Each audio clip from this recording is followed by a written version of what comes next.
Yo, YouTube, what's going on? AJ here, back at it again with another video. And in today's video, oh man, do we have something a little bit spicy. First off, we have two parts to this. One, we're gonna happy for Wuthering Waves and we're gonna congratulate them. But second is the other sort of, games in the category that are in here that now whoever wins is gonna probably start another gacha war on Twitter. And I'm here and I'm all for it, you know what I mean? Because I find all of it funny. I do the tribalism is always, very interesting to me, and having people's perspectives. It's no different than rooting for sports teams, guys, and having arguments and debate. But before we read the nominees and talk about it and give my honest thoughts about who's in here, as well as do I think Wuthering Waves is going to win, I'll give my thoughts on that. First and foremost, if you like the content on the channel, make sure you hit a like, comment, and subscribe. Thank you guys so much for the support. We're trying to be the top Wuthering Waves creator, or one of the top Wuthering Waves creators. Thank you guys for keeping the lights on this channel. Without further ado, let's get into the video. So the Game Awards just tweeted out 2 hours ago, and we need to read this tweet because first off, let's applaud Wuthering Waves and then we'll get to the war part of this. So it says, here are the final 5 nominees for the final 5 nominees the community 100% selected for hashtag Game Awards Players Voice: Black Myth Wukong, Genshin Impact, Elden Ring Shadow of the Erdtree, Wuthering Waves, Zenless Zone Zero.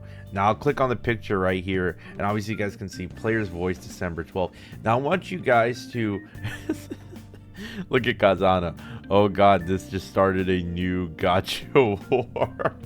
Now I want to talk to you guys about something, and first off, let's talk about Kuro Games and Wuthering Waves and why this award is even different than the mobile game of the year, right? So if you guys remember, Players Voice had about 30 games in it. It was like all the top games that are practically nominated from this year, and they put them in and they said, hey, we're gonna go through 2 rounds before we get to the finalist rounds, right? And then I believe this is going to be shown on December 12th, right? So we're 3 days away, and they're going to show us who won the award. So we're not going to see this, I believe, the final 5 nominees, right? We're only going to see the winner at the Game Awards. So we'll see this, and Jeff Keighley, the host, will go over it, and we'll know then if Wuthering Waves wins. And I just want to applaud Wuthering Waves and the Kuro Games community and you guys for not only showing love to the game that we like the most and supporting and having a great community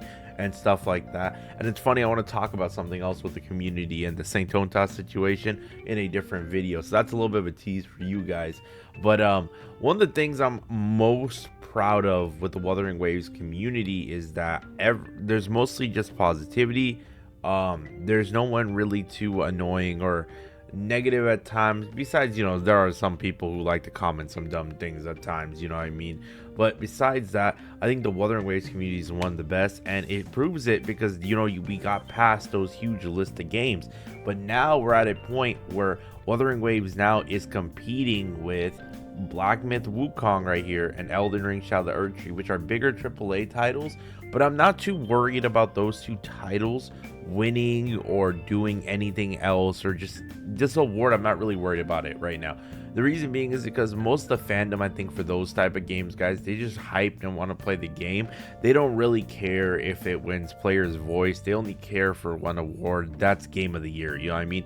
They just want to see like one of those games win Game of the Year. That's about it. And Game of the Year is really not even in their hands. It's in the journalists' hands, or the people who are voting behind the scenes, that have a bigger say. But one thing I want to talk about real quick is with Wuthering Waves and why the gacha war, and this is how it kicks in.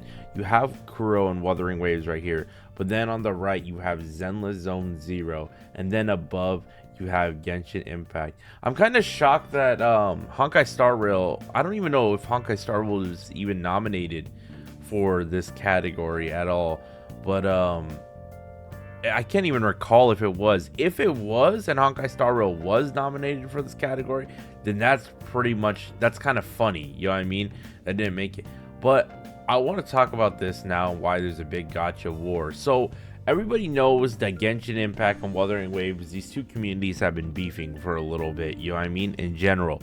I just don't, I'm here for the chaos for whoever wins, you know what I mean. Hopefully there's no botted votes. I think Jeff Keighley did this before, where people were like, there was trying to be botted votes, and he knew there's botted votes. So I guess there's a system in play to detect it and remove all those, or find out who actually won and just see it, because I think he mentioned it one year at the Game Awards. So whoever wins between Wuthering Waves and Genshin, because this is Kuro versus Hoyoverse again, these two are always going to be like head-to-head fighting for it. But then we have Zenless Zone Zero, and what I find about this entire situation, the Genshin Impact fans, right, don't mess with Wuthering Waves, but they're the same people who don't mess with Zenless Zone Zero or HSR. Like the Genshin Impact fans, bro, they want to isolate themselves. This is the greatest game that's ever existed, Genshin Impact, in their minds. And whenever a new gacha game comes out, they're like, no, it's not better. It's not better for XYZ. So I find it funny it's in here. Then we have Zenless Zone Zero, who I don't know. I'm kind of like on like the 50-50 coin about the Zenless Zone Zero. Like, I'm not surprised, or I shouldn't be surprised Zenless Zone Zero is here. But at the same time, I kind of am. But it is what it is. So in my honest opinion, if you're asking me, I really don't think it's a top 5. I really think it's a top 3 between these three.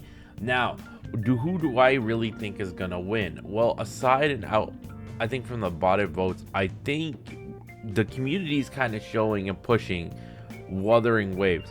But if you're gonna ask me, do I think Genshin Impact is gonna win Player's Voice? No. But I do think right now this category is between Wuthering Waves and Zenless Zone Zero. Now, as far as who wins, I have no clue, guys. This one's a really tough one, because both fandoms really love their game, you know what I mean. There's a lot of hardcore Zenless fans, there's a lot of hardcore Wuwa fans, but I don't think anybody, like, what's funny is like the Wuwa and Zenless community really don't even like bash on each other, you know what I mean. I think they both kind of separated into their own lanes. So I think if Wuwa won or Zenless won, I think it's fine. However, if Wuwa wins, the Genshin Impact community is going to be pissed, you know what I mean. If Zenless wins, then I think, you know what, I don't even know how the Genshin Impact community is going to react. They're either going to be mad at Zenless, or they're just going to be like, haha, Kuro didn't do anything right, or something like that. But all in all, I still have Kuro to be the favorite to win. A little bit of bias, but also it's just proving that the community's willing to push this game. So is Zenless, so it is a coin toss. But let me know down in the comment section below, are you guys voting? Do you guys think Wuthering Waves is going to win? This is going to be interesting. I'm here for the chaos, and I can't wait for Twitter to just, you know, start all the drama.